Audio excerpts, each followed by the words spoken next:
تعلیم کے لیے، نہ صحت کے لیے، نہ انصاف، کسی کے لیے پیسہ نہیں ہے، انفراسٹرکچر کے لیے پیسہ نہیں. وہ بھیک مانگیں گے امریکنوں سے. اور جب آپ بھیک مانگتے ہیں یاد رکھیں اس قوم کی کوئی عزت نہیں کرتا. آپ بھیک مانگنے والے کے اوپر کئی دفعہ ترس آ جاتا ہے، ان کو ترس بھی نہیں آتا، لیکن بھیک مانگنے والے کی کوئی عزت نہیں کرتا. تو انہوں نے ہمیں بیکاری بنا دی ہے. اب مانگ رہے ہیں جی وہ پہلے حکم کرتے ہیں کہ اپنی فوج سے اپنے لوگوں پہ بمباری کرو، پھر یہ ہم باقاعدہ ان کو بل دیتے ہیں کہ جی ہم نے اتنے بم مارے ہیں اب ہمیں پیسے دیں.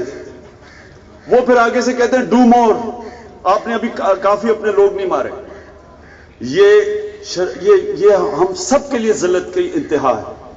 کوئی قوم دنیا کے اندر یہ اجازت نہیں دیتی کہ اپنی فوج سے اپنے لوگوں کو مارو اور دوسروں سے پیسے لو. یہ الٹیمیٹ ہیوملیشن ہے پاکستان کی. میں آپ کو یہ یقین دلاؤں کہ اگر میں آج پالیٹکس میں نہ ہوتا میں یہ ملک چھوڑ کے چلا جاتا. کیونکہ میں پالیٹکس میں سمجھتا ہوں کہ میں اس نظام کا مقابلہ کروں گا، ان لوگوں کا مقابلہ کروں گا جو غلام بیٹھے ہوئے ہیں، اپنے پیسے کے غلام ہیں. کیونکہ پیسہ باہر پڑا ہے، یہ ان کے غلام ہے.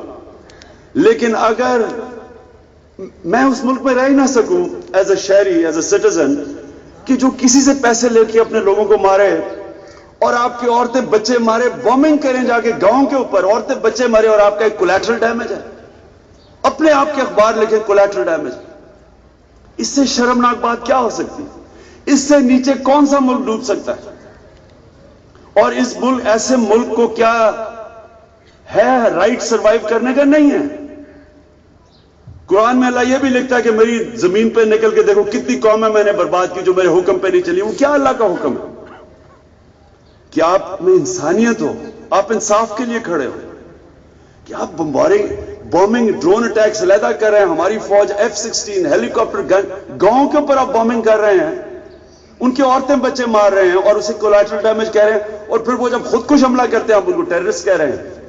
وہ جو شمائلہ لڑکی 19 سال کی تھی جس نے خودکشی کی، وہ بم باندھ کے بھی خودکشی کر سکتی تھی. تو کتنے ہم نے ایسے لوگ پیدا کیے ہیں جن کو ہم نے کس انتہا پہ پہنچایا ہے، جو اپنی جان لینے کے لیے تیار ہو گئے ہیں. ہم نے کیا کیا ہوگا ان سے؟ اور اوپر سے ہم کہہ رہے ہیں جی ایکسٹریمزم. یہاں ایک بیٹھے ہوئے ہیں اپنے آپ کو لبرل کہتے ہیں، شرمناک لوگ ہیں یہ. امریکنوں کے غلام بیٹھے ہوئے ہیں جو اس کو جسٹیفائی کرتے ہیں.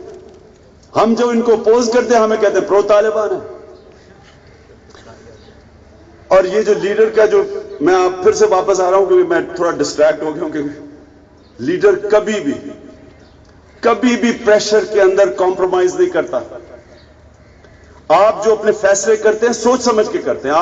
آپ جب اپنی ڈریم کے اوپر، اپنی ویژن پہ جا رہے ہوتے ہیں تو جو آپ کے فیصلے ہیں وہ مشاورت سے ہوتے ہیں. لیکن جب آپ فیصلہ سوچ سمجھ کے کرتے ہیں کبھی بھی پریشر کے اندر فیصلے سے پیچھے نہیں ہٹتے، کیونکہ اس میں لیڈر کی کریڈیبلٹی بنتی. لیڈر کے لیے لوگ جان کیوں دیتے ہیں؟ کیونکہ وہ بلیو کرتے ہیں، ٹرسٹ کرتے ہیں. اور کبھی بھی لیڈر 2 نمبر نہیں ہوتا. لیڈر بننے کے لیے ایمانداری ضروری ہے، نہیں تو آپ کو لوگ ٹرسٹ نہیں کریں گے. جو مینڈیلاز اور جتنے بھی قائد اعظم تھے، ہمارے گاندھی تھے، ان کی انٹیگریٹی کے اوپر، ایمانداری پہ کوئی شک نہیں کرتا تھا. لوگ ٹرسٹ کرتے تھے ان کو. تو آخر میں، کیونکہ میں آپ کے کویسچنز لوں گا، آخر میں آپ کو لیڈرشپ کی جو فائنل کوالٹی ہے وہ یہ بتاتا ہوں کہ لیڈرشپ جو ہے وہ کبھی بھی رسپیکٹ ڈیمانڈ نہیں کرتی، کمانڈ کرتی. وہ لیڈر ہی نہیں ہے جو کہے اچھا جی میری عزت کرو.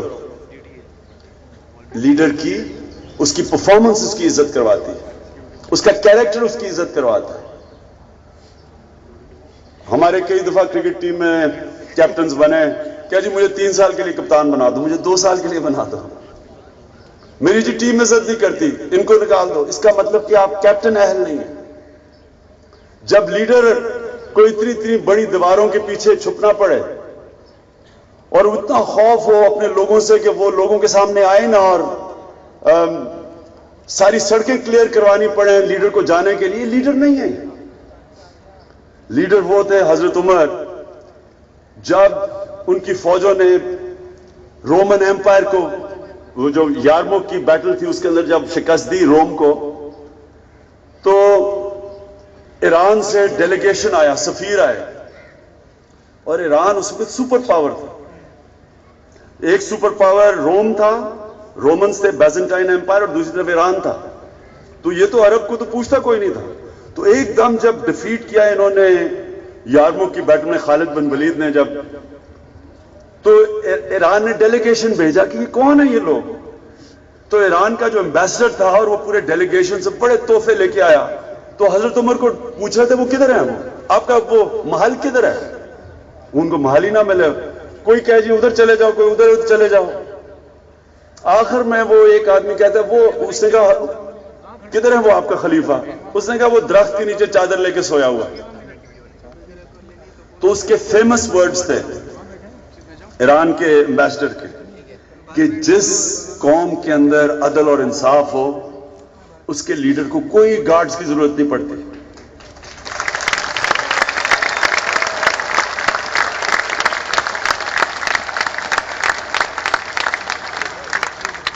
تو لیڈر کی فائنل جو کوالٹی ہوتی ہے وہ انصاف کرتا ہے, اس کو سارے ٹرسٹ کرتے ہیں اس کی.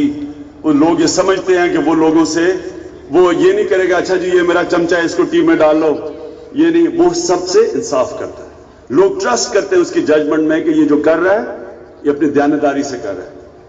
اور جو جسٹس ہے, یہ جو سب سے بڑی کوالٹی لیڈرشپ میں ہوتی ہے جسٹس, کہ وہ اپنے سے بھی انصاف کرتا ہے, اپنے لوگوں سے بھی انصاف کرتا ہے, اور انصاف کی وجہ سے امن آتا ہے. یہ جو ہماری لیڈر آج جو ٹیررزم کی ساری چیز ہے, اس کی بنیاد ناانصافی اور ظلم ہے. جب آپ لوگوں سے ظلم کریں گے معاشرے میں انتشار ہوگا, جب آپ معاشرے کے اندر انصاف کریں گے امن ہوگا. Thank you.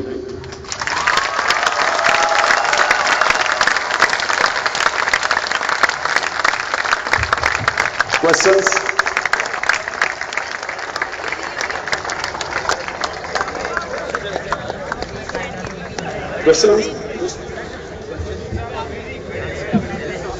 اب یاد رکھیں آپ کے کوشچنز ریفلیکٹ کریں گے آپ کی نالج. یہ پریشر نہیں ڈال رہا آپ کے اوپر.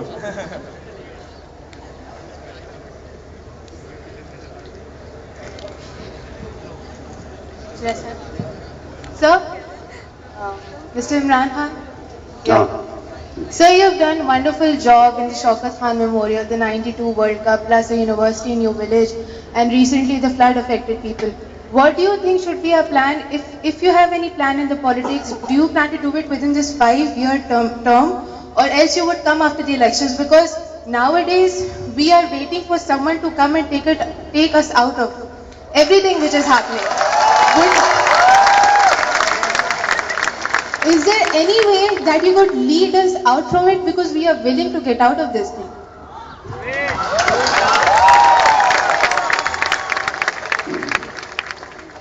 بڑا زبردست سوال کیا کہ ہم نے اس دلدل میں سے نکلنا کیسے. کیا میں نکال سکتا ہوں؟ انشاءاللہ, اور آپ کی طاقت سے. دیکھیں, میں پہلی دفعہ پاکستان میں یہ سمجھ رہا ہوں کہ اب پاکستان چینج کے لیے تیار ہے. کیوں؟ کیونکہ پہلی دفعہ ہمارا یوتھ پولیٹیسائز ہوا ہے. پہلے ناچ گانوں میں زی ٹی وی, پتہ نہیں ڈانس, وہ انڈین ٹیلی ویژن سارا یہاں آتا تھا, ناچ, ڈی پولیٹیسائز تھی یوتھ. پہلی دفعہ پاکستان میں نوجوان پولیٹیسائز, اور مجھے بڑا خوشی ہے اس چیز کی, کیونکہ جب یوتھ پولیٹیسائز ہو جاتا ہے چینج آ جاتا ہے. تو زیادہ دیر نہیں, آپ 3-4 سال کی انتظار نہ کریں, یہ 2011 تبدیلی کا سال ہے انشاءاللہ.